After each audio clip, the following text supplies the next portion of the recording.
Ayan, nako, yummy, oh. Ayan po. So, ito, tikman muna natin itong may egg. Ito muna.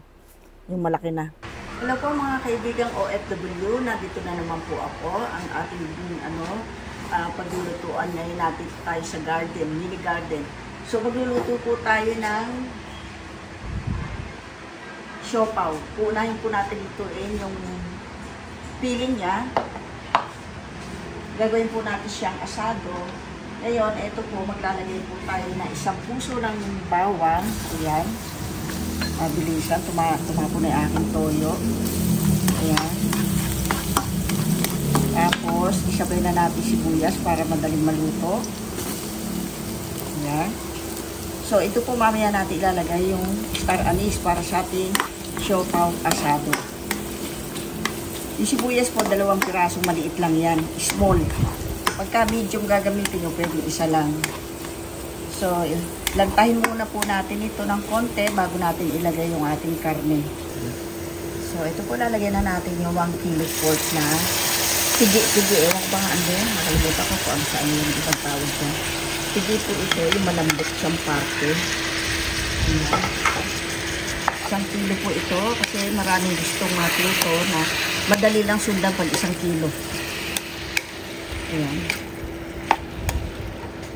So, lalagyan na po natin yung 4 tablespoon toyo. Soy sauce. Ayan. Ngayon, ilalagay na rin natin yung star anise. Tapos, maglalagay rin din tayo ng naanuhan lang po ito ng toyo na nalagyan. 1 tablespoon na asin. Ayan. So, ayan. Tapos, maglalagay na po tayo ng paminta.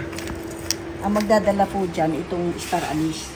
Tama lang po yung ganong 1 piraso kasi masama po yung marami na masang-sang, hindi masarap. Ayan. So, balikan natin mamaya ito ng mga 20 minutes at kukuberan ko po ito. Naka 10 minutes lang po muna. Chichik natin. Ayan. Ayan. So, ang bango-bango na. So, ganito lang po talaga kalaki ng star anise lalagay nyo. Mga 3 o 4 pieces. Huwag na susobra kasi hindi po masarap pag sobra. So, ngayon, ito, lalagyan na po natin ng sugar kasi 10 minutes na sinangkot siya natin. Tapos 10 minutes na may sugar, 20 minutes luto na po yun. So, sa 1 kilo po, 6 na kutsara po nito. Kasi sa siopaw, masarap po yung matamis. Yan. 1, 2, 3, 4, 5, 6. So, brown sugar po ilalagay nyo kasi yan po ang magdadala ng sarap ng siopaw. So, mamaya po, pag malapit na nating hangunguin, maglalagay tayo ng cornstarch para pampalapot. Lalagyan natin tubig mamaya. So, ayan. Another 10 minutes. Mimix ko lang muna to. Then, tapos na. Yung pinakahuli po yun. Wow! Ito na po. Ayan. Nagmantika pa kasi lumabas po yung mga taba-taba niya. Kasi masarap naman po kasi sa siopaw, may taba. Pero hindi po natin isasama yan. May technique yan para wag sumama. Ngayon, ito, maglalagay na po tayo ng pampalapot niya. So, ito, mga 5 tablespoon na cornstarch. Tapos, kahit gaano karaming tubig lagay nyo, mga ito, half cup ito half cup of water. Ayan.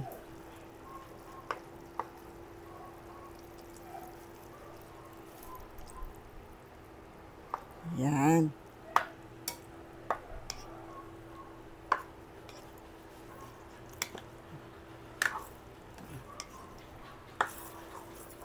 Tapos, ilalagay po, palamigin natin bago natin lagay sa rep kasi para pag ilalagay natin sa dough, hindi siya yung nagsasabog-sabog. Ito po gagawa naman tayo ng dough. Ito, 1 kilo ito. All-purpose flour. Cake flour din pwede. Ayan siya. So, dito kakasya na ito. Nag-mix na kasi ako dati dito So, ito po maglalagay tayo ng yeast. 2 tablespoon. Ayan.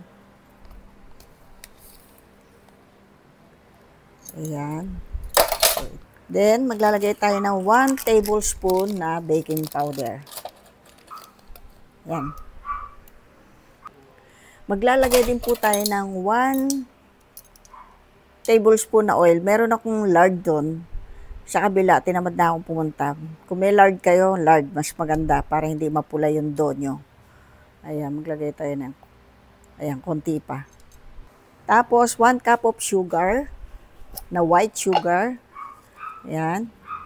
Ayan, 1 cup po yan. Maglalagay din tayo ng konting asin. Ayan. Ayan, ganun lang. Kurot lang. Pwede na. Ito pong water, unti-untiin natin ang lagay. Banlawang ko na nga para sayang na nandoon. Ayan. Ayan, kakamayin ko na po. Malinis ang kamay ko. Meron akong blender. Ay, blender, ano ba yun? Pangdo, ano. Kaya lang, nakakatamad maghugas. Kaya, mano-mano na lang tayo. So, ito po ang nilagay natin tubig. 2½ cup. Ayan.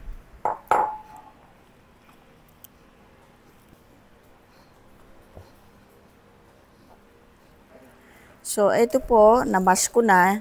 I-rest muna natin siya. Kukover natin ng cling wrap para mag-bulky siya. So, ito po, bulky na siya. Ayan. Kasi usually, ang napapalabas po natin dyan, 13 pieces na siopaw. Ito, nag-cut na po ako nitong egg na 12. Magpo-form ako kasi yung peeling niya, nasa rep pa, pinalalamig ko. So, magbibilog muna tayo ng ganyan. Nag-ano ko ng mantika ng oil. Ito, mapapalabas natin itong 13 o 14. So, hindi po siya yung, ano, yung alanganin lang ang laki niya. Ano. Ayan. Hahatiin ko na lang muna siya ng ano, para madali. Ayan. Pero kung gusto nyong mapalabas na labing ano, liit-liitan nyo ng konti.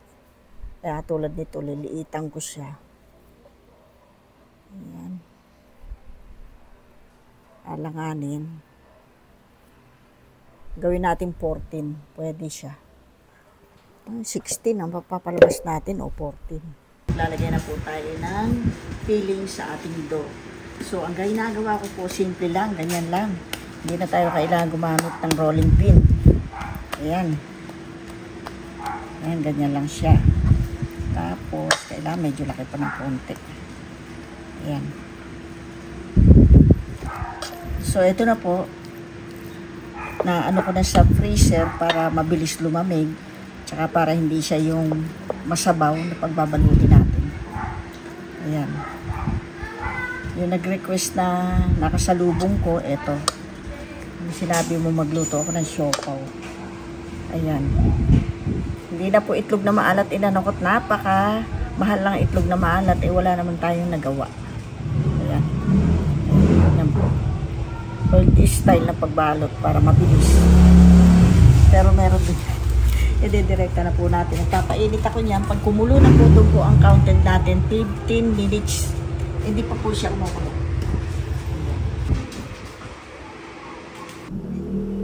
So, ito po kumukulo na siya. Magka-counted tayo ng 12 minutes, 12 to 15 minutes. Pag malalaki po, 15 minutes. So, ito po, 12 minutes na. Okay na. Oh, ang ganda. Hindi na siya ano, yung naninilaw. Yung brown. Ayan. Maganda yung arena natin nabili. So, 2, 4, 5. Second batch naman. Pwede na natin pagsabayin yung isa. Isasabay na natin tong isa. Ihahabol ko na lang yung isa na yon. So, ayan. Sabay cover. Ayun. Ayun.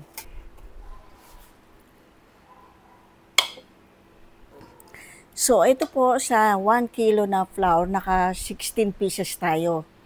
So, patatagalin natin yung, ano, yung ano natin sa kanya. Yung para mag-bulky. Mapaparami. So, ito po, pwede pa 1 kilo dito. 1 kilo pa ng flour. Ipipreser natin yan pagka tinakaw tayo uli o ano, pwede natin gawin uli yan. Nag-craving kayo sa siopaw uli, yan, okay na. Tikimang portion na tayo. Ito po yung dalawang salang. Ito po, pinalamig ko muna para pagtikim natin. Maganda, tingnan nyo. Ang ganda, oh. Puti. Success. Ayan. Nako, yummy, oh. Ayan po. So, ito.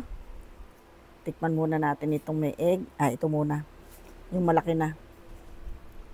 Baka mabitin. Ayan. Tagal natin yung wax pepper. Ayan.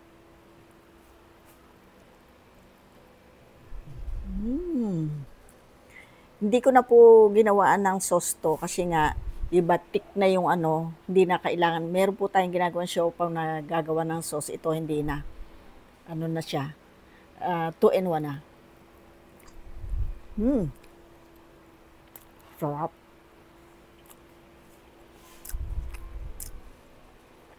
Saktong-sakto. Yung tamis niya, yung alat niya, tsaka yung, tingnan yung sauce niya, malapot, oh.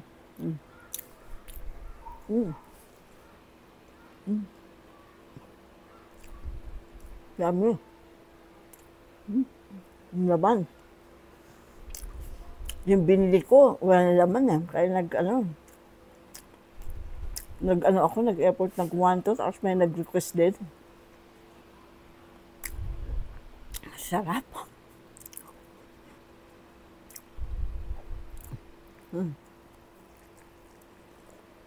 Liit ng bibig ko yan. Ang lambot ng buhok.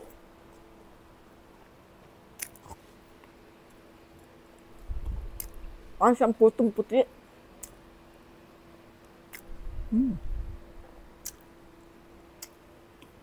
Mataba-taba. Ang sarap.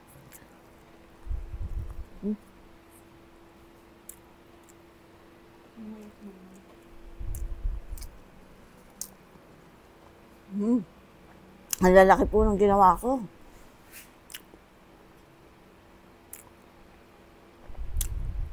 Isa lang, solve na solve ka na.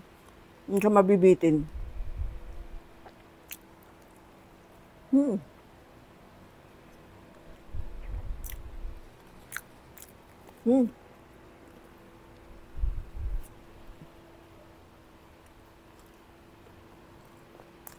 Sarap.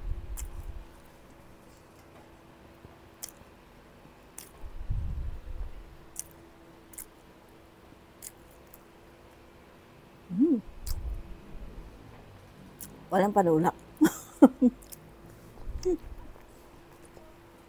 Ang sarap ng dough. Malambot.